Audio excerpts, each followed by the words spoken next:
मातेवाचें शुभ वर्तमान. जेजून आपल्या शिसांक म्हणलें, फोटकिऱ्या प्रवाद्या विशीं सोत्रायेन रावात.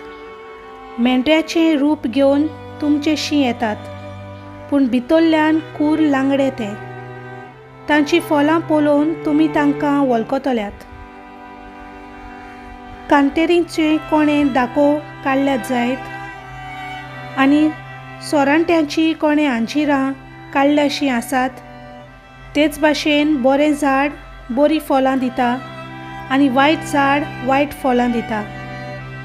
बऱ्या झाडाच्यान वायट फळां दिवं नजो, न्हय म्हूण वायट झाडाच्यान बरीं फळां दिवं नजो. बरें फळ दिना तसलें झाड कातरतात आनी उज्यांत उडयतात. देखून हांवें म्हणलां, तांची फळां पळोवन तुमी तांकां वळखतल्यात. देवाचें उतर हें.